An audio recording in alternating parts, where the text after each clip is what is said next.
it just definitely is better to have what I found, because I used to have it like right over here. I never realized. And then when I had it in front of me, I don't know where my desk was, you would literally you'd see it like where my hands are, and then you'd see my head. Yeah. Whereas, this is the thing now. So that's cool. Right, I'm just going to turn this extractor fan off that's in the downstairs toilet. So that yeah. All right. Let me close that down. Cool, man. So let's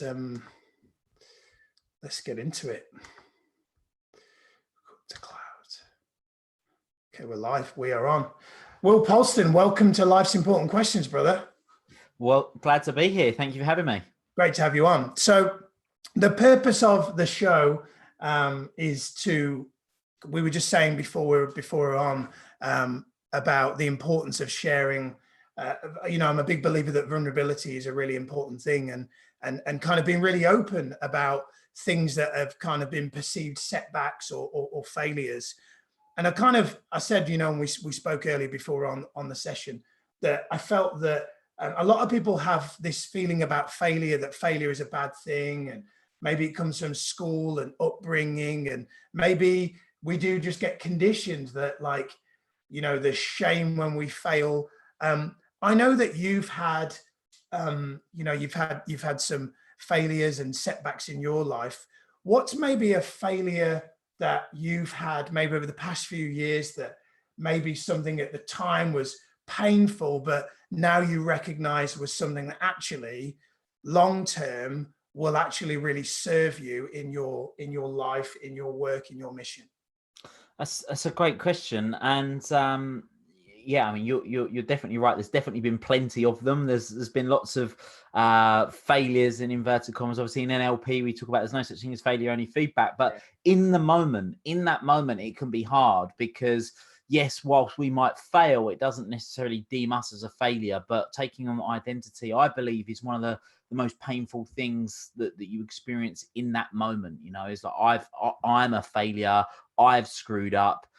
Rather than looking at the context of what's gone on and maybe where there were some lessons and mistakes that happened. But yeah, I've certainly had situations that have taken place. A big one for me, which was a big realization, was back in 2018 for me. And it's actually not something I've shared publicly yet in terms of the full details of what went on. But the short version of it was that I had an event that was a commercial failure, let's call it like that. So that in itself is quite a simple thing. That is the fact of the matter. We ran an event, it was a commercial failure. But what I made that meant, and the reason why the event existed in the first place, and the lengths I've had to go to in order to enable that to move forward, and the ripple effect that has happened has been a much bigger one, which I'm sort of happy to go into more detail about what that was and how I was able to build that out and the impact that it had. But yeah, that's been the biggest one. And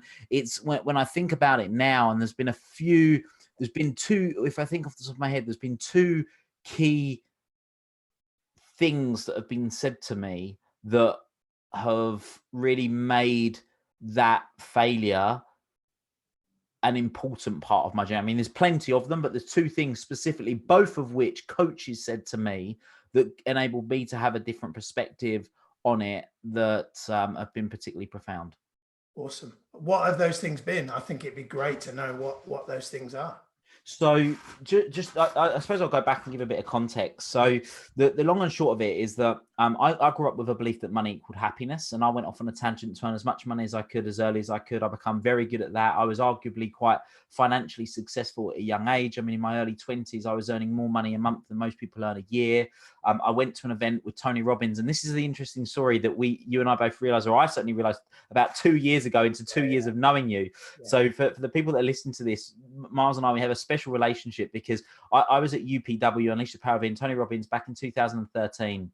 And there's 10,000 people there. And on day 4, whatever it is, it's like, find a random person who you don't know, exchange numbers with them, and keep in contact from a bit of accountability thereafter. Anyway, I met this guy called Miles, lovely guy, charming guy, got his number. And I always used to call him I called him pretty much every month for about 6 months after the phone was always off. And he was saved, and still to this day is saved as my phone as Miles UPW.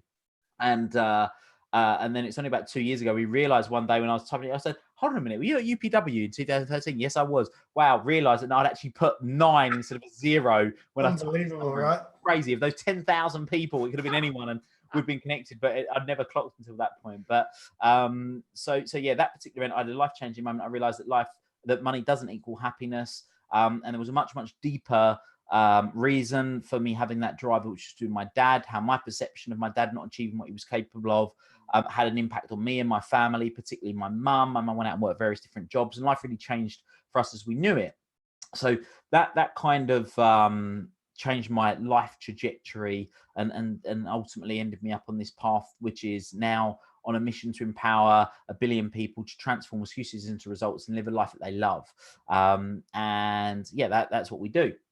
Anyway, one of the things that happened when I did leave the city, I just before I left the city, I lost all of my money. So I made a lot of money. I spent a lot of money. I had a pretty expensive lifestyle, but I had all of my money in a trading account, and basically I blew myself up, which at the time wasn't an issue because like I can earn that money back in a period of months. Basically, it was a significant amount of money, and we're talking 6-figure sum. But the money I was earning at the time was like, I can earn that back in months. It's okay.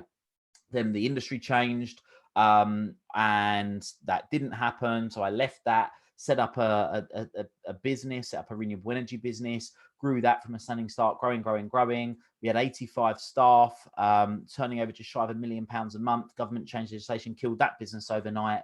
But whilst I was trying to build that business up, I was sort of not really taking much money out of the business, putting stuff on credit cards. We then pivoted the business, and I borrowed some money from my parents. Actually, it was my mum. That was mainly who I borrowed it from, because it was her inheritance, which arguably is both of their money, but it was my mum's inheritance, so I sort of see it as her money. And then that business didn't work out. A couple of years into sort of doing Make It Happen, I still owed her this money. Then coming up to 2 years ago,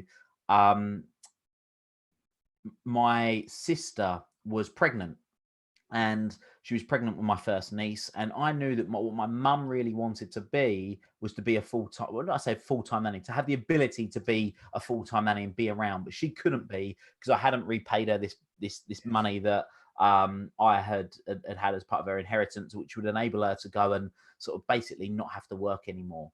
And what I realized in that moment is like, I've become my dad.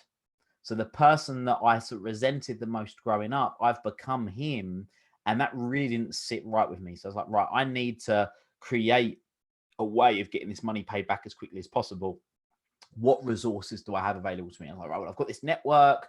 I know that people love coming to events. I've got the ability to put on a big event. Let's do that. Let's put on this big event. And basically the way that we'd run the numbers was, worst case scenario, I would make half the money back that I owed her. Best case scenario, I would make all that money and double basically to pay her off. So I was like, right, it's a wise move. Let's do it. Long story short, there was just multiple disasters that happened. 3 main things. But the big one was I got funding from a particular organization called Funding Circle.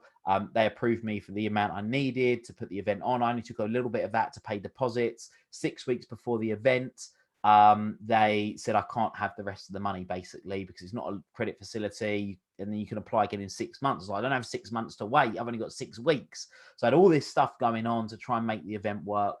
Long story short, 4 weeks out from the event, I was like, right, I'm having to spend all this time trying to still raise the money to put the event on, which meant I couldn't spend the time on getting enough tickets sold, because we weren't getting enough tickets sold, we weren't getting the sponsorship we needed. So it all become a bit of a domino effect. We were 4 days out from the event happening, and I still didn't have the money that I needed to put the event on. 4 weeks before that, I had made a decision. I was like, I'm going to lose money on this regardless. I would rather put the event on and it still happen and lose money than pull the event now and still have to find some money to be able to refund people because we'd already paid deposits and all this stuff. So yeah, we ended up going into the event. After all the event, we ended up losing over 100 grand on this event. So the sole purpose of the event was to make money to be able to repay my mum. Yeah. I ended up another 6 figures in debt, which was less than ideal. And it was financed on short-term finance debt, which I basically wasn't in a position to repay as quickly as I needed to, which put a lot of stress on me, which then caused a whole load of imposter syndrome because I'm the mindset guy. Everyone comes to me to be able to change their mindset, get in a different state, create a new strategy to get out of a challenge. And like, I couldn't do that. Every business advisor or coach I was going to was telling me that, Will, you've got to liquidate the business. There's no way you can get out of this. It's impossible. And I just refused to do that because some of the people that I owed money to were friends or family members. And yeah, I couldn't do that. Make It Happen was my only vehicle to look at, like, it's my life's work, you know, my purpose to want to deliver on this type of work. So I was like, well, if I do that, then I'm a huge imposter. So it was a really challenging situation. There was 2 key things, like I mentioned, that helped me turn that around. One of which was I actually went to an event with a woman who had recently lost her husband, who was an NLP trainer. And one of the things that she mentioned, and she was sharing, because this was only 6 months after her husband had died, was saying that the 20 years that she'd been doing NLP, now was the time that she got to apply those skills. You know, it was almost like those 20 years of training were for this time, you know, was for her to have the skills to overcome this. And that was really profound, because I was like, yeah, this isn't about me being the imposter. This is about me using this time to apply those skills and apply those things. So that was one of them that was really, really profound for me. I'd love to just, while we're on that, because I just want to firstly just acknowledge you for, you know, straight off the bat, straight in, pure, open, honest, raw vulnerability. How do you do that? So if you're a person that's listening and you're like, wow, I could never, firstly, I could never take risks like that, but more importantly, I think less about focus on the risk, but the way that you've just shared really openly and vulnerably. You and I were talking off air, and I talked about suicide rates, and that I had a belief that one of the components of what causes suicide is maybe a feeling in a person that there's nowhere to turn, like there's no one to talk to, there's no one to turn to. You clearly have a level of vulnerability that is I think a lot of people could model and learn from, because I just truly believe that when we share like this, it kind of, I always say that when we share, when we're open in the way that you've been open, I always say it's like, those exfoliating face scrubs that kind of cleanse the pores. I always say that when we share, when we're open, when we're vulnerable, we're almost cleansing our soul of the things that we're kind of keeping inside of us for fear of shame or judgment. So what was it? I mean, we talked about the Tony Robbins event, maybe it was that, but where is there a point in your life where you didn't have the courage to share the way that you're sharing now? And what kind of happened where you went, you know what, I need to be more open, I need to share more? Because generally speaking, men don't share the way maybe you or I share. So talk to me about that. Yeah, it's a really good question. I mean, I think there's a couple of occasions. There's a specific moment that I remember, and I can really relate to what you just said about the sort of bottling it all up. And I just could not bring myself to say the words. And again, it was to a coach that I was talking to, and it was a part of my life that I had a huge amount of shame around. And I guess it was my own shame. It was fearful of being judged by him. I was fearful of being judged by others. But the reality of what I know now is that the majority of the time, when you're fearful of being judged by others, it's really you just judging yourself. Amen. So the people that judge other people so much are the ones that are constantly judging themselves. Yes. The moment they stop judging themselves, the moment they stop being fearful of others judging them. Yes. So it's a very interesting process. And yeah, I think Yeah, so that particular moment with that coach around sort of some stuff that I used to do, I was fearful of. So that again was I worked in and I worked in investment sales. I was in an industry which was pretty cutthroat. A lot of the investment products that people used to buy didn't do very well, and a lot of people lost a lot of money ultimately. And I was sort of I was definitely ashamed of that. There was a part of me that always justified it because I sort of I walked the line, if you like, and I was up the line, and I did everything in the way to the best of my knowledge at the time was sort of correct, albeit maybe not ethically or morally correct. So I definitely had an element of shame around that. And yeah, that was it. I think that was a moment for sure. But one of the things that you mentioned suicide, right? So I've had multiple occasions where I've seriously considered taking my own life. I'll admit it. Probably three key moments. One that I talk about in my TEDx talk, where I used to drive down the road, down a particular dual carriageway, and I used to look at the bridge, and I used to look at, like, well, should it be that bridge or should it be that bridge? Like, what one should I go into? And then after this whole episode of the event, like the shame, because I truly believe that if you look at Dr. David Hawkins, he's got a great book called Power versus Force. He talks about the lowest forms of energy are shame and guilt. And so when basically depression, if we talk about depression is when you're comparing a fantasy to a reality, and the extreme of that, so the farther you are from the reality to your fantasy, basically the more suicidal you are. And when you have more of a death wish, that's when you'll take your life than when you have it. So people can get suicidal, but they have more of a life wish. They choose to live and they choose to die, and they survive. And I remember, like, I was at this point where I'd realized I'd caused my family a lot of I perceived to cause them a lot of suffering as a result of actions that I'd taken. I had the shame and the guilt around the situation with my mum.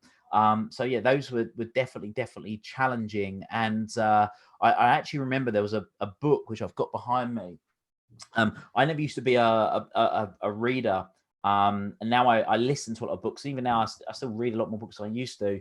But I maybe read like 10 pages. Most normally I can do 10 pages, maybe 20 pages a day at a stretch. And this particular day, it was like one of those days where I could have quite easily. I had that vision of where I was going to go by the river, where I was going to get in.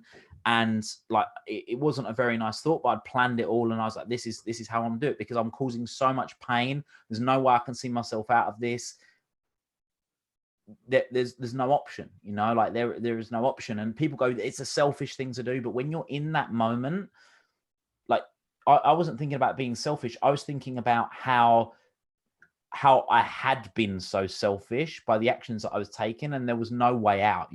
I didn't see that there was any other option and any other solution, and the pain is just indescribable. When I read this book, it's called A Box of Butterflies by Roma Downey, and I literally read the book from front page to back page, and I cried the whole way through reading this book. Never in my life once have I ever read a book from front cover to back cover ever. And I did that, and then I cried the whole way through, and I got there, and I went out to that spot on the river, exactly what I'd been thinking just hours before. And I remember it was a sunny day, and there was clouds there, and I just remember thinking, this is why. Like, this is the reason why I'm here, is to have these experiences, to be able to go to a level of depth of personal development. Like I talk about, I want to impact 1 billion people.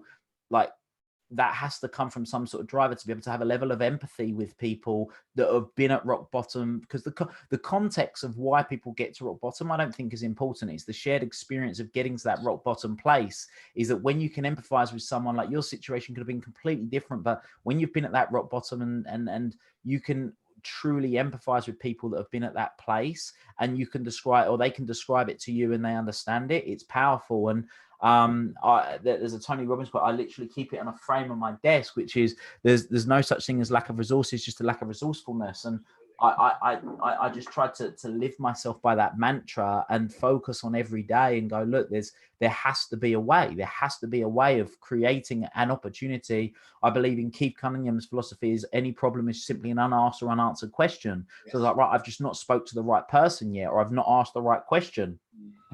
And just took it one step at a time, because I'm quite a big picture thinker. I would look at the long term a lot of the time, or the medium term. So I was like, no, let's just focus on what we're going to do to get through today. And there was some painful experiences there, and yeah, it was challenging to say the least. Thanks for sharing. You talked there about empathy and about a person's experience doesn't have to be the same as yours, but about your mission to kind of help people that are at rock bottom. How do you one of the things I often coach people on is getting out of judgment, and it's a work in progress for me too. How do you yourself go from, if you're in a situation where you're maybe judging someone or you've judged someone in the past, how do you go from being in judgment to truly putting yourself in their shoes and empathizing? How do you personally do that? So the way I do that is two ways. So first of all is that I truly believe that what we experience as our reality is a reflection of our internal world. So if I'm judging you for something, Miles, that's because, and I'm triggered by it. So then I'll explain the difference between when you're triggered and when you're not. So when you're triggered emotionally by it, is because that's something that I believe I do or I should be doing. Yeah. So for me, it's a signal, right? So any emotion, happy or sad, is an emotion to be thinking or acting differently, sometimes both. So if I'm judging someone and I'm getting emotionally triggered by it, that's an indication that maybe that's something I should be doing, or it's my psyche making me aware that, Will, you're judging that person, but that's what you do. Wake up, mate, because you do that exact same thing. So yeah, there's that. Now, when I observe something and I don't get triggered by it, I generally believe that to be something whereby I have an experience that it does, like, it's not like a level of change or healing that I need to necessarily go through. It's just I've got an observation of it, normally because I've been there. So there's certain things that I might witness in a client, I perceive to see in a client. It doesn't trigger me, I just observe it. But the reason I can observe it is because I've been there, and as coaches, we also have an ability that we are able to see the blind spots that the coachee doesn't see, right? So we have that, and a lot of the time we have that awareness because of our own experiences. There's certain experiences that I've been through, like to use a hard skill example of it, is that if I'm working with a business owner that hasn't thought of a particular way of getting funding for their business, the only reason that I can share that with them is because I have that knowledge, because yes, I have learned it, or I've gone and I've got that. Like the amount of people that I've shared sort of creative ways of doing things, they're like, I didn't even know that was possible. Well, no, I didn't know that was possible, but until I've experienced it myself and I've done it and I've been there, I've done it, I've got that particular way of doing that marketing or whatever. But because of that, I can share that with them. So yeah. Awesome. I talk to a lot of people about habits, and habits is something that you and I are obviously very familiar with, and the importance of having good habits and being aware of habits that are maybe not serving us. What are some habits that you have on a daily basis that maybe are ones that are not so obvious that that you'd want to share? So for example, one of the ones that I have is watching something funny in the morning for 5 minutes. It's a ritual for me to create that laughter first thing in the morning. It feels really important to do that, to consciously laugh first thing in the morning. What's a habit that you have that's maybe one that's a little bit outside the box that you're like, that's really working for me, that maybe people might not think of when they think of the obvious ones, like working out, getting the right amount of sleep, drinking the right amount of water? What's maybe an unorthodox habit that you've got that maybe you could share? Yeah, that's a really good question. I think the thing is, when you're in the personal development space, like we think of everything as everyone knows them, but some things are quite out there, aren't they? Okay, so one of the things for me, again, if you're in the personal development space, this might be quite a normal one, is I always finish, I say always, 99% of the time, I'll finish my showers with a cold shower, for two reasons. One is it livens me up for the day, and two is it means that I've started my day doing something I don't want to do. Yes. So I'm training myself to be resilient is my view of that. So that's definitely one of them. I brush my teeth in the shower. Again, it's a slightly weird habit, but I do that from a time efficiency perspective. So I'm a big advocate for time efficiency. I'm always trying to like, all right, how can I make my day more streamlined? How can I make things easier for myself? So little things like brushing my teeth in the shower to save time is something that I suppose is a bit of an odd one that not everybody has. And then what else would I say is a habit of mine that is unusual? I'm trying to think of the unusual ones rather than just the habits. I mean, obviously I've got certain habits like morning routines. I know a lot of people have morning routines. I know you're a fan of morning routines and having some structure to the morning. That's definitely one that I've got. I'm quite focused, like I mentioned, on time. So I've got a particular structure of how I manage my time, and that I'm quite keen on. Gratitude is something that I'm a huge advocate for, of seeing things from different perspectives to be able to bring myself back into balance and have gratitude. And again, it's like you said, this earlier on in the podcast, is that we all have the ability to look at things in hindsight and go, oh, well, this is great that it's happened to me. But so many of us, myself included, I'm constantly working on this, we don't enjoy the moment, as in the moment that is now, because we are in our past. So we've got guilt around our past, or we've got fear of the future. So we're not present. And I work really hard to bring myself back to be present using a combination of practicing gratitude, as in like getting really present and focusing on what it is that I'm grateful for, combined with the likes of meditation and various things to do that. And I'm not the best at it. I'm constantly working on it, but I've got better and better and better over as the years have developed. So yeah, I mean, there's as soon as we finish this episode, probably something's going to come into my mind that's like, Will, you do that every day. It's a really unusual thing. We'll add it in the show notes. We'll add it in the show notes. But yeah, no, they're awesome. Yeah, I heard Eckhart Tolle say the other day, most people treat life like a waiting room at the dentist's, as in they're waiting for something. You know, the whole, you know, I'll be happy when I get this, or I'll be happy when I get that. I'll be happy when I'm out of this waiting room. You and I know that life is not like that. I'm curious to know something slightly different, different tact of thought. Obviously, at the time of doing this recording, we're in this global pandemic. We've had a real horrible thing happen in America, and we've got this Black Lives Matter thing. What's a global issue that's really important to you, that if you could wave a magic wand, you'd kind of resolve that once and for all? What's something that's a global issue that's really personal to you? It's really interesting. So I've recently aligned myself with the global goals. So 17 global goals, and there's two that I've selected that I want to work towards. And one is quality education, and two is partnerships for the goals. Now, the reason I say quality education is because I believe that the schooling system is broken. It's something that's existed for 200 years and not really evolved.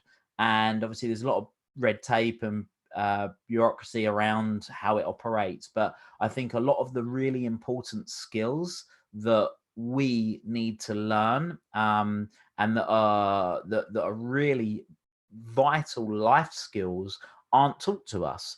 And for me, it's not, I'm not so rightly or wrongly, I'm not so sort of focused on, right, I want certain people that don't read or write to be able to read and write. Don't get me wrong, that is really important, and I think that every person on the planet should have the ability to be able to do that. But I think it's also about the people that are in schools here in the UK that would be deemed very privileged. They've got schools, they get it's covered by the taxes and whatever, but they're still not getting the education that's going to best serve them in life. So that's what I think. And in our one of the ways, sort of the programs that I'm developing and that we're working on, are skills that people apply into their life, and they are truly life changing. You know, like no doubt, a lot of the work that you do with your clients, you give them certain things, you make them aware of certain things. They're like, why have I not known this my whole life? How have I got to 50 years old and never known about this stuff? You know, that's the kind of stuff for me that we want to, once people are able to read and write, is we want them to become aware of and have that. So that's something that's important to me, because it's enabling people to have the education. I actually interviewed someone on one of my podcasts the other week, and he said that one of his biggest lessons in life that he would want to share with his children is the fact that success and happiness are two separate projects. You know, people combine them, like you said, like the whens and the if thens, where they say, well, if I get this, then I'll be happy or whatever. But it's understanding that happiness and success, they're two separate things. Yes, you can want success however you define success, whether it's the achieving the gold medal, or having the business, or the money, or the relationship, or whatever that is. But it's understanding that happiness is a completely different game, and they're not attached, is a really important thing. And that's just one of the many lessons that people can understand. Love that. Yeah. Love that. You shared some really, really great stuff there. So it leads me into a couple more questions.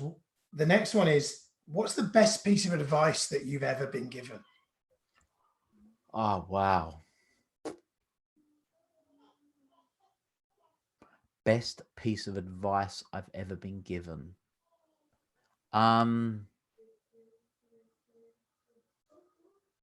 That's so hard to say.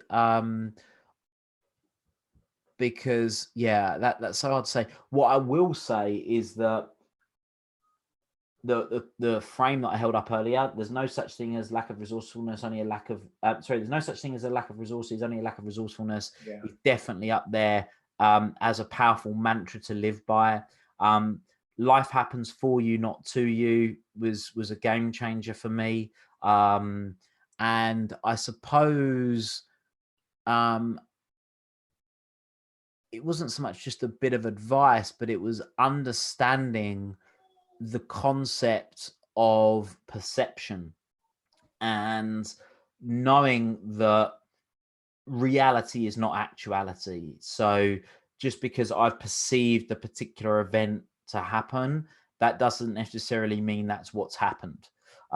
Which sort of sounds almost crazy if you hear it like that, but when you get it and you're like, right, now I really understand that that's just my version of events based on my own internal filters, my own belief system, all my own past baggage and whatnot, and not seeing it for what it is, that's pretty powerful, because then I've been able to take a much more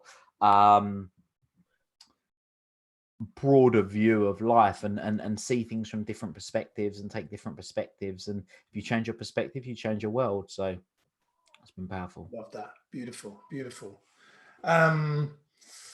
Following on to that that advice piece, what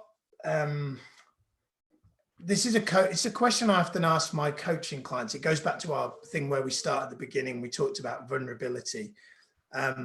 And I feel that it's a really important thing and theme with this podcast about life's important questions. I heard a coach ask this question some time ago, and it's a question I'm going to ask every guest on this show. What's something that you don't want people to know about you? Like, what's a thing that you don't generally share, but you'd be willing to share because you know that actually your interpretation of what that means is actually something that maybe has held weight because of a fear of judgment, a fear of rejection? What's something that maybe you generally would kind of keep to yourself, but in the light of this being a show about being really open and being really vulnerable, what's something that you maybe in the past of not want people to know about you, but now you're at a point in your life where you're like, I'd held that to myself, and now I realize that actually I'd done it because I thought it was keeping me strong, but actually the real strength is in being more open and vulnerable and sharing more about what I technically thought I didn't want people to know about me. Again, a really, really good question. I suppose, like I said, because my whole belief early on in life was about money and making money, and I'd almost people saw me in a particular light of having done well financially and all the rest of it. And like I say, I mean, I make no bones about it. When I was in my early 20s, sort of late teens, early 20s, I was earning like 20 grand a month. You know, it's a lot of money. But then to be in my mid to late 20s and to have gone from that extreme to then being in £250,000 worth of debt, and to still be perceived as the person that a lot of people go to and all the rest of it, because various different like businesses that hadn't worked out and stuff that I'd done, but I'd invested personally and done all that stuff, and they'd not worked out. So that was something that I definitely held a lot of shame around, and I would never talk about. I mean, that actually saying that figure is the first time I've ever said it publicly. So yeah, that was is definitely something that I was not willing to say. And I think, and I still say this now, is that I believe in vulnerability creates authenticity. However, from my own personal perception, is that the work that I want to do to inspire others to see what's possible. And for me, I think timing is important, and this might be my own stuff as I'm saying to you. You may challenge me on it, but I think that one of the things I want to do is I want to inspire people. So I won't say things for the sake of saying it. I will say things with the view that when I get to a particular point, I will talk openly and I'll say, this is where I was, this is what happened. I'll tell you all of the gory details, but I'm doing it with the purpose of telling you this is where I am now. So if you are there and you're hearing the gory details, I want you to know what's possible, where you can get to, rather than going, this is where I am, these are the gory details, but I don't know what I'm doing next. Because that's not gonna necessarily, it's like, well, are you telling me that just to offload? Like, should you be saying that to your therapist? Should that be something that, so that's kind of how I perceive things. And yeah, I mean, I'm pleased to say that we've made massive progress. We didn't have to wind up the company. We've been able to move forward. I had to get very, very creative with things I've done, and we're not out the woods yet, but we're making significant strides to move forward. And for me personally, it's been a real that particular challenge has been a real test of character, because I had to literally face every one of my greatest fears in terms of telling certain people certain things and doing certain things, and I had to be creative beyond imagination to ensure that people got paid and certain things happened. And yeah, stuff that I never want to go through again because of the waste of time, energy, effort, the actual pain, and the issues that it caused. So yeah, there's been some mega lessons there, but what it enabled me to do was really, really, really dig down into myself. And like I said, there was two main lessons, but I can only remember one of them off the top of my head. I remember both of them at the time when I mentioned two. One of them was the NLP trainer who mentioned what she did, and there was another one which I can't remember for the life of me right now, that was a profound moment in having that shift. I can't remember what that was though off the top of my head right now, but yeah, there's definitely been some challenge along the way. And you know what, Miles, I think the irony of it all is that I got into this work because and working in a professional capacity in doing what I do, because I was like, right, this is the work I want to do. I want to help other people. And that particular event I ran was called the Personal Development Event of the Year, because that's what I wanted it to be for other people. But it ended up being the personal development event of my life. Like the result of what I've learned about myself and the depth of personal development I've had to go to survive, literally to survive having run that event, will far exceed any personal development that I ever did. And what was really interesting was that one of the many things that I've learned through going through this process is I've delved a lot more deeper into universal laws, and one of them, universal laws, is the law of one and many. Basically, nothing is missing. So yeah, that £250,000 worth of debt. Well, where did I gain that? Well, I gained that in knowledge.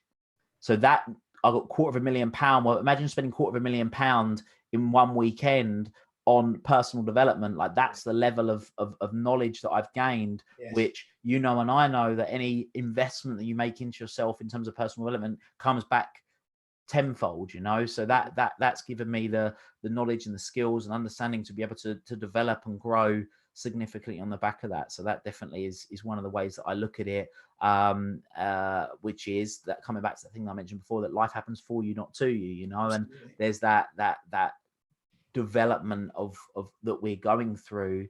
And if you ask me 4 years ago on a scale of 1 to 10, how much do I know about personal development, I would have said 8 out of 10. You ask me now, the answer is 2 out of 10. But I know more than I've ever known. But I understand that I know less than I'd ever known, if that makes sense. Yeah.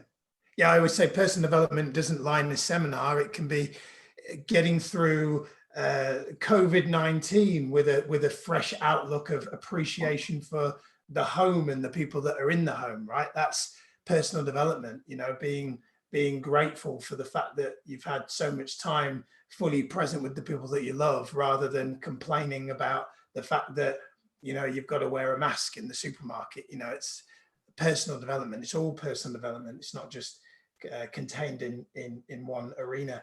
Well, it's been a pleasure having you on the show. It really has. If people want to stay in touch with you, connect with you beyond the show, obviously I'll put links in the show notes, but what's the best way for them to, I guess the term today is, I feel old, but follow you, or it sounds weird, doesn't it, when we say that? I still can't get my head on the whole follow thing, but how do they follow you? How do they get in touch? Yeah, so a couple of different ways, obviously, Instagram, Facebook, LinkedIn, Will Polston.